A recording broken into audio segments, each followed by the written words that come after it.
नमस्कार, मैं हूं आपके साथ पूर्णिमा मिश्रा। हमारे खास प्रोग्राम क्या कहते हैं नरेंद्र मोदी में आज आपको सुनवाएंगे प्रधानमंत्री मोदी का वो ऐतिहासिक भाषण जो उन्होंने 25 नवंबर 2018 को अलवर राजस्थान में दिया। अपने भाषण में प्रधानमंत्री ने कहा कि कांग्रेस जातिवाद में डूबी हुई है। कांग्रेस में गरीब, दलित और पिछड़ों के प्रति नफरत का भाव है और जातिवाद के कारण ही कांग्रेस ने बाबा साहेब को भारत रत्न नहीं दिया। जो उनके गाजे बाजे गाते रहते हैं वो तो चुप रहेंगे, लेकिन जनता इन चीजों को भूल नहीं सकती।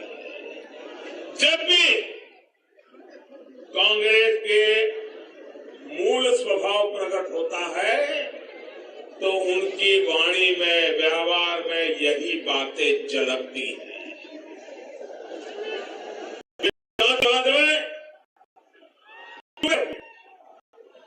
दलित हो, पीड़ित हो, शोषित हो, वंचित हो,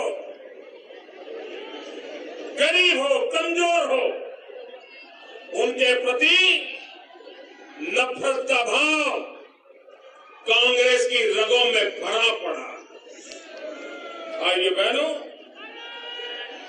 बाबा साहब आम्बेडकर को चुनाव में पराजित करने के लिए कांग्रेस पार्टी के दिग्गज नेता भी कैसे कैसे खेल खेलते थे, कैसी कैसी भाषा का प्रयोग करता था। तब से लेकर आज तक कोई भी सामान्य वर्ग का व्यक्ति इन नामदारों को चुनौती दी, बस उसके पीछे पड़ जाते हैं। भाइयों बहनों, बाबा साहब आम्बेडकर को भारत रत्न मिलना चाहिए था, लेकिन ये जातिवाद के जहर में डूबी हुई कांग्रेस को बाबा साहब को भारत रत्न देने की याद नहीं आई। एक ही परिवार की 4 पीढ़ी को 4 भारत रत्न एक ही घर में दीवारों पर चिपका दिए गए। बाबा साहब की उनको याद नहीं आई थी कि इनकी जातिवादी मानसिकता। भाइयों बहनों, बाबू जगजीवन राम ने एक दलित समाज की मां के कोख से पैदा हुए थे। आपातकाल में नामदार को उन्होंने चुनौती दी, आपातकाल के खिलाफ आवाज उठाई। वो बाबू जग्गू बाबू का क्या कर दिया था इस परिवार ने, आप बड़ी भांति जानते हो। भाइयों बहनों, पार्लियामेंट के अंदर मंडल कमीशन की चर्चा हो रही थी। ओबीसी के संबंध में, ओबीसी के आरक्षण के संबंध में मंडल कमीशन के रिपोर्ट पर चर्चा हो रही थी और ये नामदार श्रीमान राजीव गांधी, जरा पार्लियामेंट की उस डिबेट को निकाल करके देख लीजिए। मंडल कमीशन के खिलाफ राजीव गांधी ने जो जहर उगला था, जो भाषा का प्रयोग किया था, जो आलोचना की थी, वो आज भी हिंदुस्तान की पार्लियामेंट की दीवारों के बीच में गूंज रही है। ये इनकी मानसिकता का प्रतिबिंब है। भाइयों बहनों, हमने जब पार्लियामेंट में ओबीसी कमीशन को संवैधानिक दर्जा देने का बिल लेकर के आए, यही कांग्रेस पार्टी दलित हो, पीड़ित हो, शोषित हो, वंचित हो, पिछड़े हो, इनके प्रति उनका द्वेष भाव के कारण ओबीसी कमीशन को पार्लियामेंट में पारित होने में जितने रोड़े अटका सकते हैं अटका दिए, जितनी कोशिश करनी है कर ली। भाइयों बहनों, हम अड़ गए, लड़ गए, बड़ी मुश्किल से हम उस बिल को पार करवा पाए। भाइयों बहनों, कांग्रेस के नेता कोई मेरी मां को गाली दे, कोई मेरी जाति को लेकर के सवाल पूछे, मुझे आश्चर्य नहीं हो रहा। ये बोलने वाला कोई भी हो, लेकिन बुलवाने वाला तो नामदार ही होता है। उनके इशारे पर, उनके इरादे पर कुछ नहीं होता है। ऐसा कांग्रेस को सब मालूम है किसके कहने पर होता है। अरे कोई चूचा नहीं कर सकता जिस पार्टी में। और भाई, जब गुजरात का चुनाव हो रहा था, वहां पर भी मेरी जाति को लेकर के एक बहुत बड़ा हमला किया गया था। फिर लोगों का गुस्सा नजर आया तो उनको सस्पेंड किया और दूसरे के बाद आ गले लग जा, आ गले लग जा। क्यों? अरे क्यों लोगों की आंख में धूल झोंकते हो? भाइयों बहनों, मैं जरा पूछना चाहता हूं, ये कांग्रेस पार्टी की जातिवादी मानसिकता, उसी का परिणाम है दलितों के खिलाफ सबसे बड़े नरसंहार। ये कांग्रेस को जहां सरकारें चलाने का मौका मिला है वही हुए। भाइयों बहनों, 2010 हरियाणा के मिर्चीपुर में दलितों के खिलाफ जो हिंसा हुई, इसको कौन भूल सकता है। 2005 में सोनीपत के गोहाना हरियाणा में कांग्रेस की सरकार के समय जो दलितों के खिलाफ कांड हुआ, वो कौन भूल सकता है। 2000 में कर्नाटक में 11 दलितों को मौत के घाट उतार दिया गया, इसको कौन भूल सकता है। भाइयों बहनों, समाज के पिछड़े लोगों को, दलितों को, पीड़ितों को, शोषितों को सिर्फ वोट बैंक मानने वाली कांग्रेस पार्टी, उनके लिए जाति का यही मोल और तोल रहता है। भाइयों बहनों, हमारे संस्कार अलग, हमारे देश की परंपरा अलग है, भारतीय जनता पार्टी के उसूल अलग है। और हम, भारत के महान संतों ने, ऋषियों ने, महामुनियों ने हिंदुस्तान को जोड़ा है, ये कांग्रेस वालों ने हिंदुस्तान को तोड़ा है। भाइयों बहनों, महान संत कबीरदास का संदेश क्या था?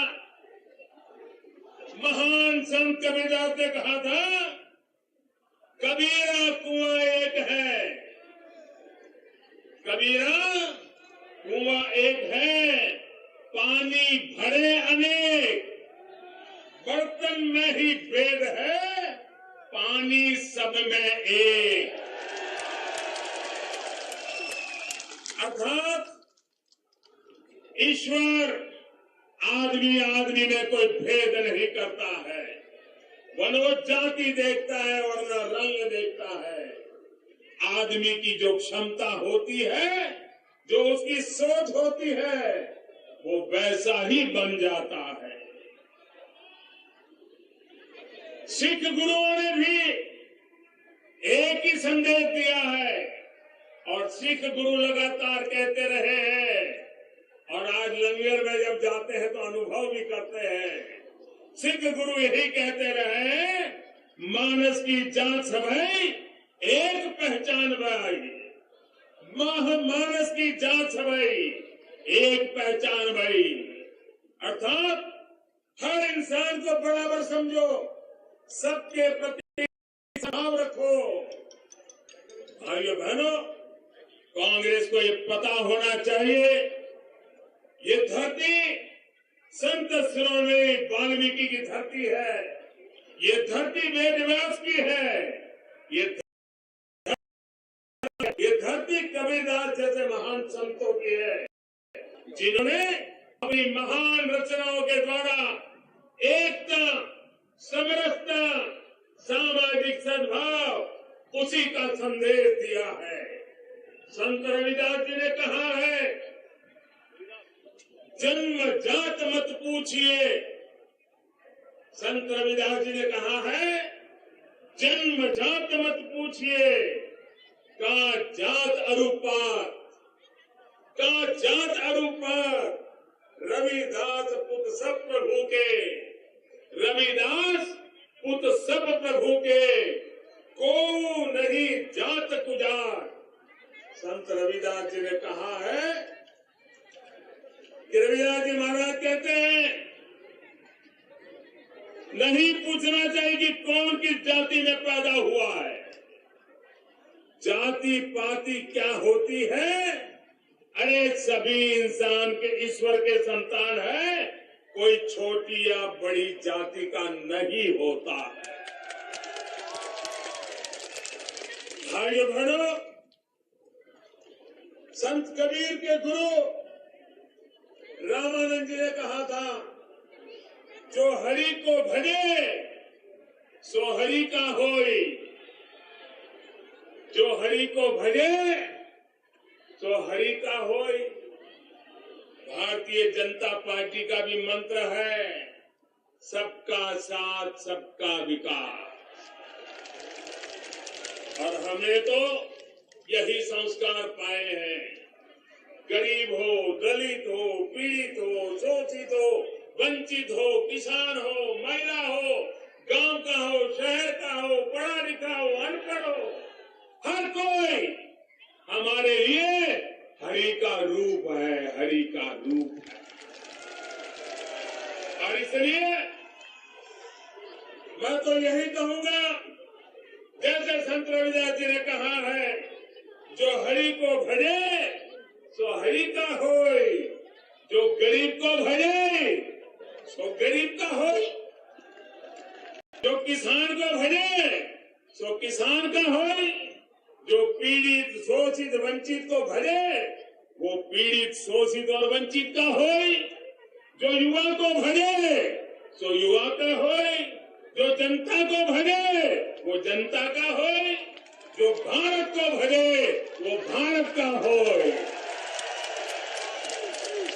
आइए बहनों,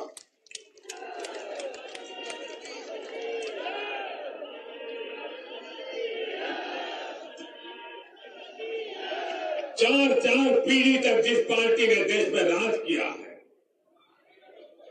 जो नामदार पार्टी पर कब्जा बैठकर दबा करके बैठे हुए हैं,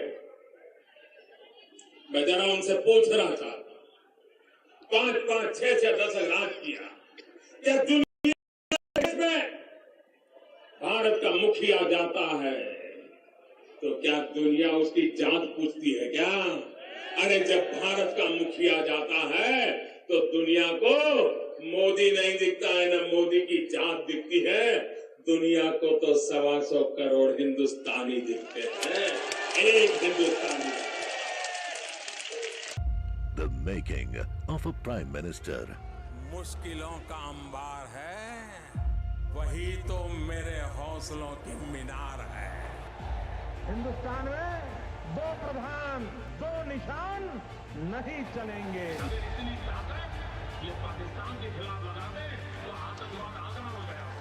हम चुनौतियों से टकरा रहे हैं। सर्जिकल स्ट्राइक और एयर स्ट्राइक करके नए भारत के सामर्थ्य का संदेश भी दे दिया है। तुम उठो, तिरंगा लहरा दो। जननायक नरेंद्र मोदी के 20 वर्ष पुराने भाषणों पर आधारित एक बेहद लोकप्रिय कार्यक्रम क्या कहते हैं नरेंद्र मोदी